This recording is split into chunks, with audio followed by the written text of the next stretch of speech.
This program is brought to you in part by SalCal Real Estate Connections. Yes, welcome to the 2017 Cars and Coffee event here up at the Kleinberg Family Centers. And boy, let me tell you, you're in for a treat, as there's a lot of beautiful cars here today, as you will see very shortly. Yes, we got Mike Seidel with us with the New England Auto Museum, and together again, huh, Mike? Yeah, Larry, it's good to see you again, as always. Never gets old with these old cars, does it? It's just an absolute joy every time we get together, huh? Yeah, it is, Larry, and you know what? There's more and more people coming out, in not just the car owners, but the public coming out to enjoy the festivities that we hold here. Yeah, now tell me, how you doing with the museum? Well, we're making progress. We had submitted the proposal for another building just a couple months ago, and we're working at that still in Norwalk. But we're also, entertaining offers from other locations and other communities that want to have a museum of our type, an education facility in their city. Yeah, I mean, that, as far as I'm concerned, that's a real good undertaking for a city to have in inner city, entertainment. Yeah, well, it is, Larry, and what's being lost is the ability for students to learn automotive technology, both manually and some of the new electronic stuff. But what we're trying to do is provide the basics with the science and technology and math, what they call the STEM studies, and teach the kids all about automotive history and maintenance.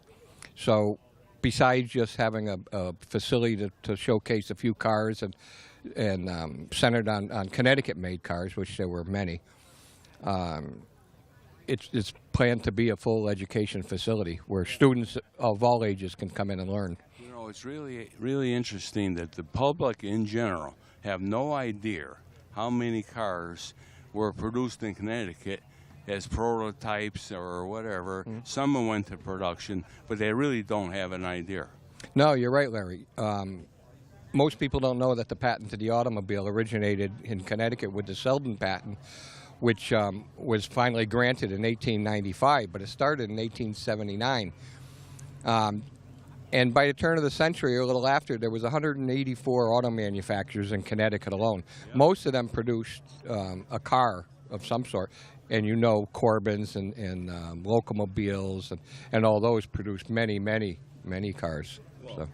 Also, people have to realize that a certain individual beat Selden in a court case that if he did not beat him, Connecticut could have been Detroit. That's exactly right, Larry. Henry Ford didn't want to pay the royalties on the on the patent, so he tied George Selden up in the patent up for 11 years in court, and then it was awarded. He won the case, but by that time the patent was almost up anyway, and but then the rest is history. The rest is history. You got it. The rest is history. Well, I don't want to tie you up too much. As usual, you're right on your game, and anytime we could help you, you just let us know, Mike. We'll gladly help you out. I appreciate it, Thank you. Larry. You were excellent. And tell me about the thing car behind this truck here. What is this? Oh, this is a 1940 Ford panel delivery. They're kind of rare now because they were utility vehicles for electricians, carpenters, and stuff. And there were only about 5,000 made. Most of them got beat up and scrapped and never to be seen again. This was a saver. Had a lot of work go into it. A lot of work was done to it when I picked it up, and then I'm just trying to complete the job. Well, I'm going to tell you, everything you do is excellent. And how's my Mercury, I like to call it? The Merc is doing good. It's sitting home in the garage today, but it may come out tomorrow. That car reminds me of being a kid in the 1950s, I'm telling you. Yeah, it does. It does. It's one of my favorite cars. Larry, I want to just mention, too, that if people want to visit our website, www.neautomuseum.org, we have a short video on there that really explains the museum and the history of the automobile here in Connecticut, New England. Absolutely. We're always up for that. You know that. Yep. Thanks a lot, buddy. Mike, always a pleasure. Thank you, Larry. You are excellent. Yes, we got Roger Sally with this beautiful, I don't even know what it is. You're going to have to tell me. It's a 1952 Chevy Canopy Express. Wow. Are they rare or what? Extremely rare, yes, Larry. Did you do all the work yourself, Raj? Everything, yeah. Yep. A lot of work. Looks like, I tell you, it's well worth it. It's so unique to me. I never see them. There's not too many of them around. I don't think there's maybe one or two in the state of Connecticut.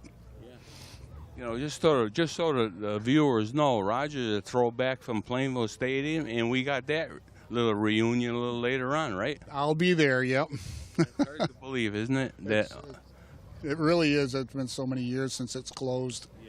And I'll tell you, this event here has really got my attention. I had no idea that it's going to draw this kind of people. I mean, this thing is packed, getting filled in there. Absolutely. A lot of people here.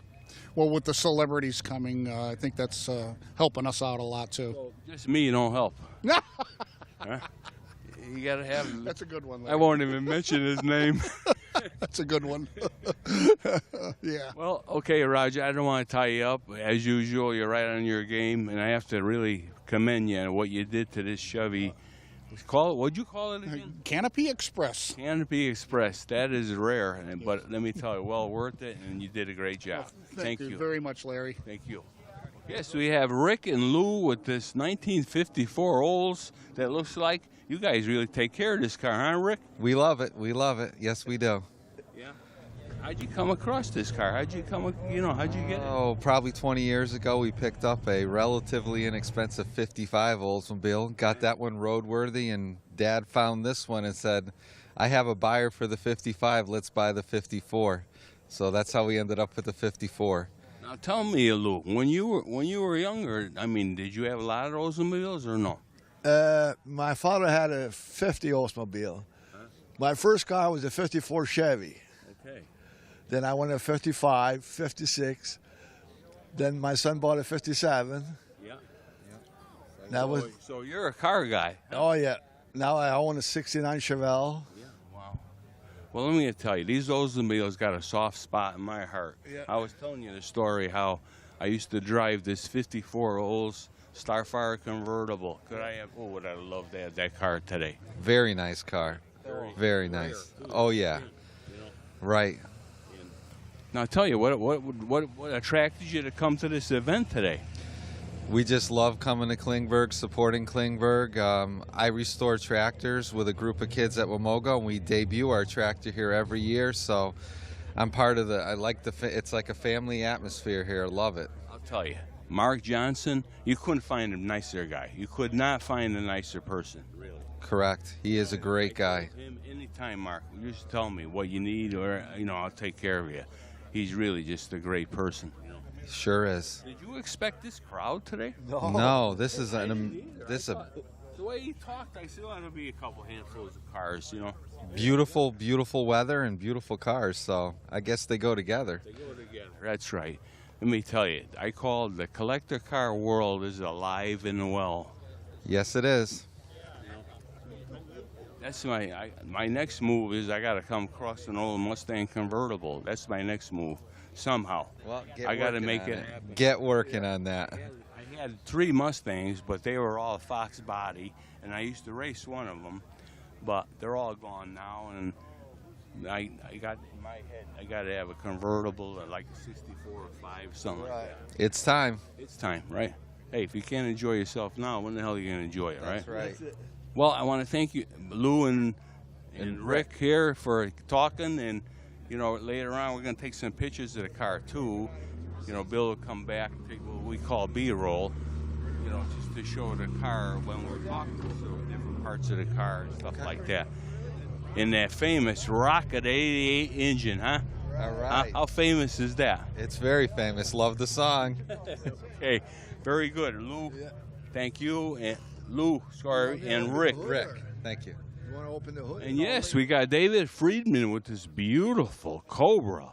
And the color I like, red with white stripes. Tell me, David, about this car. Well, me and my father back in 1989 went over to ERA in New Britain. They make the most authentic reproduction. And it took us about 2 years to build it. And we've owned it ever since. Which motor do you have in this car? Right now, it's got a Ford 406. It's built so it's very streetable. I've had a couple really exotic race motors in them, and they never lasted. But this setup right now is a great combination. I bet you it'll still scare you. At 2,000 pounds and over 400 horsepower, yeah, it moves. So it took you 2 years to build, huh? Yes, it did. Now, where do you call home, David? Actually, right now, New Britain. Oh, you do? You live here? Yeah. Oh, yeah. See, we're not far. We're living in Berlin. You know, just over the line there. Yep. You know, how'd you come to this event? I've been coming to this for the past 4 years. Oh, Cars and Coffee. Yeah. Yep. We just think the world of Mark Johnson. I mean, he's just a great guy. You know. Oh, this is a great place. They do a lot of good things for a lot of people here. Any future plans about building something else? After my kids finally graduate college, yes, there'll be money for another vehicle. There'll be money, right? That's right. I know the feeling, trust me. Yep. Well, I have to say, a 406, huh? Yep. You got a 1.4 barrel on it or a Single 4-barrel, yes. 'Cause I remember 406 originally had 3 2s, you know, but Yep. they're very rare. They're so rare to find that setup. This was a actual 390 out of a 64 Thunderbird that we bored out to a 406. The original 427 side oiler in it, I'm a little too hard on my right foot, and I blew that one up a couple of years ago. Oh my God, they are another item. They're so rare. You can't find them. I cried. That engine was worth so much money, and I couldn't replace it. I know they're hard to find. You just can't find them. But this is a good choice, though. I tell you. Yeah, it's a really good motor. Well, I want to thank you, David, for having a word with us, and we're going to come back later. He's going to take some pictures of the cars with people we talk to, what we call B-roll in the business. So if you see him over here taking pictures, you'll know what he's doing, okay? Cool. I want to really thank you. You're You are welcome. excellent, and keep up the good work. Thank you. Yes, we have Tim Arling with this beautiful Corvette, 1968. Tell me about this car, Tim. Had it about 5 years. It's basically a driver. I just get in the car on a nice day like today and just take it for a ride with the wife. And we just have a good time with it. So. Oh, it's in beautiful condition. Oh, thank you very much. Yeah. So you must keep it up. Who does the polishing, you or your wife? Actually, nobody. I've never even washed the car since I've owned it. Oh my God. So. Oh boy. But we have a good time with it. So my wife loves it, and it's a lot of fun. Now tell me, where do you call home, Tim? Cromwell, Connecticut. Cromwell, yeah. Have you come to this event before? Yeah, I was here last year when Mike Brewer was here, and had a good time. I met him, and we took some pictures with the car. So it's a great event. I love taking my kids here too. So. We really, I'll tell you, Mark Johnson, the best. He's just the nicest guy you'll ever meet. Yeah, yeah. And we usually come to the show here too. Well, I guess it's in the spring now. In this Father's Day weekend, it used to be in the fall. Yeah. But it's probably my favorite show. Let me tell you, that was the best move he ever made, changing that to Father's Day weekend. Yeah. Because it used to rain all the time Every in time. October. Every time, yeah, exactly. Now, when we come here, it's an absolute beautiful show, you know. Absolutely, great setting on top of the hill here, and it's great. What motor's in this car? 327. 327, Yep. yeah. 4-speed or automatic? 4-speed. Oh, I like that. I So love it. it's hard for me to fit in the car, but I make it work. You make So, it work. yeah. Well, I'm going to tell you a story. In 2014, when they came out with the C7, I fell in love with the car. The only problem was I could get in the car, I couldn't get out. Right. I couldn't get out of the car. Yep. It was, that was the only. I mean, I love the cars, but you got to be able to get in and out of the car. Well, when I bought this, I couldn't even get in the car, and I had to have my wife drive it off the trailer. And I said, well, as long as I can be a passenger and she can drive it, that's fine. But I made it work. I can squeeze in there. Oh, yeah. So I knew you would. yeah. So Well, I'm going to thank you for having an interview with us about your car. Hope you do well here today, and I think we're going to run into you in the future. all right, sounds great. Very good, Thanks Tim. a lot. Thank you. You were great. All right. Nice talking with you. Nice talking to you. Yes, we moved over a car with Eric Weiss, and I'm going to tell you, son, this car brings back memories when I was a kid. 1961 Comet, huh? 6-cylinder, huh? Cylinder, 144 cubic inches, 2-speed automatic. Now, have you had this car long, Eric? We've had it about 20 years. 20 years. Yeah. Wow. Did you do the work yourself? It was kind of a barn find. It's a woman bought it. She drove it about 10 years, got ill. The car sat for about 23 years in a garage. My dad and I found it. We did limited restoration. The paint was whipped. We had to repaint the exterior. Tried to keep everything as original on the interior under the hood as we could. And it's only got a little over 16,000 miles on it. Wow. It's in good shape, I could tell. And they were a throwaway car. People didn't preserve these or anything, so that's what kind of makes it unique. When this thing was new, I think they were like $2,100 or something like that, right? I agree, yeah. Yeah, they were cheap to buy. They were basic transportation. Yeah. So do you go to many shows? We try to get it out as much as we can. Is this the first time you've been here? No, I've been coming to Klingberg actually since their first show. It's a great organization, and it's a great venue. It is. It really is. I'm going to tell you. Mark Johnson, the best. You know. Fantastic. Where do you call home? Berlin. Oh, me too. Yeah, okay. You're a Berlin guy, huh? Where do you live in Berlin? Wildham Road. Oh, yeah. Oh, yeah. Yeah, that's, wow. Yeah, we love coming here. Let me tell you, I got to find myself. I was just telling a guy over there. I said I wanted to get a Mustang convertible. I had 3 Mustangs, but they were Fox body, newer ones, and I used to race one. All right. But now I'm looking for a nice driver, you know. Yeah. To keep me going. They're around. You know, and I'll come across it. You know. Well, I want to thank you for your interview and. Good luck today, and I'm sure we'll catch you down the road. I'm sure you will. Thank you. Thanks again. He's gonna take. Yes, moving down the line, we have Sean Curry with a 1986 Oldsmobile Cutlass. Huh? Tell me about this car, Sean. I bought this car in the state, actually. Somebody had already taken out the original V6 and done a small block Chevy, so we just keep getting bigger and faster. Now it's a 388 cubic inch small block Chevy, and the car's just been a lot of fun. It's been a blast. So this thing is a ground pounder, huh? It goes. Yeah. You make some trips to the drag strip, too? I've been once. Not with this motor. We're actually trying to go next month to see how it does. Very good. Where do you call home, Sean? Bristol, Connecticut. Wow, you're a local guy, huh? Yeah. Born and raised. You like Oldsmobiles in general? Anything G-body, whether it's a Malibu or a Cutlass or a Regal, I love them all. This the first time you at this show? This is. I heard about it through a friend, and I guess last year it was a really small show, and now it's just getting bigger and more people and more cars. And every year it'll grow bigger and bigger. Yeah, it's a great turnout. It's a great cause. That's the biggest thing. You know? Yeah, it's a really great turnout for a Saturday morning. Yeah. You have any other cars you collect? I don't. This is my only one. Yeah. One's enough, huh? Yeah, one's plenty. My wallet doesn't have enough money for 2. I got a fleet with my wife. I had 3 Mustangs.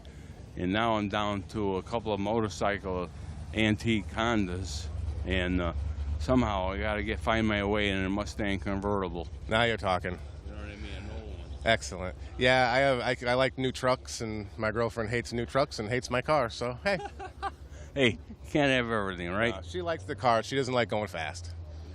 So well, you're gonna have some fun. Where do you go? Lebanon Valley? I do. Yeah. We used to race up there. A lot of fun. Yeah, Lebanon's fun. It hasn't changed any over the years. It's the exact same as it was 20 years ago. I know. I know what you mean. I'll tell you, I did the deal there. I know what you're talking about. Well, Sean, we want to thank you for having a word with us. And, you know, Bill will come back later, take some pictures of your car, what we call B-roll, you know. And I hope you do well here today. But I know we're going to run into you down the road. We may even see you at the drag strip. What Absolutely. do you think of that? Nice to meet you. Nice to meet you. Thanks you very much. Very good. Yes, moving on down the roll here, we got Jeff Beach with this beautiful 1969 Plymouth Satellite with a very interesting roof. Tell me about this car, Jeff. It's a 69 Satellite mod top option. It's a 1-year option. It was actually marketed towards women. Plymouth had 2 flowered floral prints, a yellow and this blue one, and Dodge had a greenish one. There were 3 options. You could get just the roof, door panels, or seats too. This happens to have all 3. And my first car was one of these. I wasn't much of a car guy. I got it just to get through the winters because I kept getting in trouble with my motorcycle in the winter. So sold it for the dummy that sold it for $85. Wow. Yeah, and it took me 25 years or so to find another one because it was a 1-year option. They never reprinted the roofs, but I was fortunate enough to find one with all 3 options. And the only thing different is mine had AC and the fender blinkers. I'm going to tell you something. I have never, ever seen that or heard of that option. This is Yeah. the first for me. Yeah, I've been like at even the national shows and stuff, and guys that have been in the hobby for 25 years, and they'd come up and they're like, "Oh my God, I thought these cars were myths," but they're not. And I've always said, the guys with the Hemis and everything, and the 4-speeds, they're like, "Oh, it's only a 318 car." But I've always said it takes a real man to be able to drive a flowered 318 car. And all these compensators need the big motors and the 4-speeds and the scoops. I'll tell you, that 318's got a good history, too. Oh, you can't kill it. I'll be on the road long after several rebuilds down the road for these big blocks. Oh, yeah. Now, tell me, Jeff, where do you call home? I'm in Berlin, Connecticut. Okay. Yeah, we're Berlin people, too, Oh, yeah, it's a good place to be. Oh, yeah. We love Berlin, I'll tell you. But to come here to do this event with Mark Johnson, he is just a great guy. Oh, he is. He's really great. My wife grew up right at the bottom of the hill here. He just sled down the hill when they still had cows in the fields here and barbed wire at the bottom. She was very intimate with the barbed wire sometimes if she went too far. Oh, boy. Well, let me tell you, when we moved to Berlin, that's all there was cows. Yeah. There was nothing else. You're right. I think it was 1957, around there. I mean, there was cows everywhere. Yeah, I'm an officer in Berlin. Every once in a while, I'll find myself at 2 o'clock in the morning herding cows down the road trying to get them back in the fields. Yeah. Or llamas. Or llamas, Yeah, oh my God. Well, that's interesting. Well, Jeff, I'm going to tell you, the car is beautiful. I have to really commend you. And I know you're going to do well here today. And we're going to have to catch you down the road, It's always a good day with this group of people, anywhere you go to car shows. The car hobby, alive and well. It is, and it's a great hobby. Good family hobby and everything. Yeah. Someday we'll have to meet your wife, and she must like the car, huh? Oh, yeah, she's an officer in our club, the Mopar and Motions Club. In fact, we have a big show tomorrow about Artioli. Oh, is that right? Enfield, Yeah. yep. Yeah. But it's all makes and models. Yeah, I know what you mean. Well, I want to thank you, Jeff. Pleasure meeting you. And nice to meet I'm you, sure sir. We'll see you down the road. Absolutely. Very good, buddy. Thank you. Yes, we have Steve Percival with this beautiful 1950 Chevrolet pickup truck that has something to do with your family, I'm sure. Yeah, my father had Royal Tire since the late 60s, and he found this vehicle. It actually was a California farm truck, and he bought it off of eBay in 2000. Had it shipped back here, and then it had a frame-off restoration to have it look like his father's truck when his father had a tire dealership on South Street. Wow. I'm telling you, the thing is gorgeous. How long ago was it restored? Back in about 2000, 2001. Wow. Jeez, it is beautiful. I mean, it really caught my eye. Thank you. Now, do you like going to these events, Steve? I'll go to a few of the events with this, especially here in New Britain, since my father's shop was in New Britain. Yeah. So it's been a lot of fun. Yeah. How's everyone else in the family doing? Everyone's doing well. Yeah. Jeez, I remember you guys when you were kids, I'll tell you. Playing baseball. Huh? That's right, yep. A long time ago. Long time ago. I don't want to even admit how long. That's right, yeah. It's been a few years. Now, of course, the business now, that's no longer there, right? Nope, the business has closed up. I mean, obviously the building's still there, but Royal Tire as a whole is no longer operating out of there. Yeah. Do you still call Berlin home? I actually live just across the border in Southington. Oh, yeah. Well, that's close by, right? Yeah, that's right. Yep. Not too far away. And do you come here every year or no? I've been to pretty much every year here at Klingberg, both the summer show and I'll come occasionally to these Cars and Coffees, which are a lot of fun. Yeah. This is our first event for us for Cars and Coffee. We usually go to the show. Yep. And I'll tell you, I had no idea there was going to be a turnout like this. Yeah, this is a much bigger turnout than they've had in the past. Certainly, I think they've made the lot bigger, but it's a great event. You come out just for a few hours, and it's not a whole day commitment, and you get coffee and a donut to boot. Keep the peace home, right? That's right, absolutely. You can still have time to do the projects that your wife wants you to do around the house. Yeah, and that's important, let me tell you. Yeah, absolutely. I just can't get over how beautiful this truck is. I mean, I'd love to park this right in my garage, I'll tell you. Well, thank you. Yeah, it's restored to all original.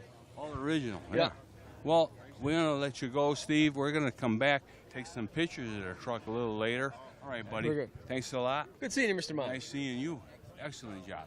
Thank you. Yes, as we come to the conclusion today, we were showing you a shot of this Bristol coupe, and boy, let me tell you, it was just a beautiful day here. Let me tell you, when I see this AC Bristol coupe, it really got my attention. As you never know what you're going to see in the automotive industry when you come to these shows, and boy, there's a good example right there. Please tune in again next week to Racing Action Today.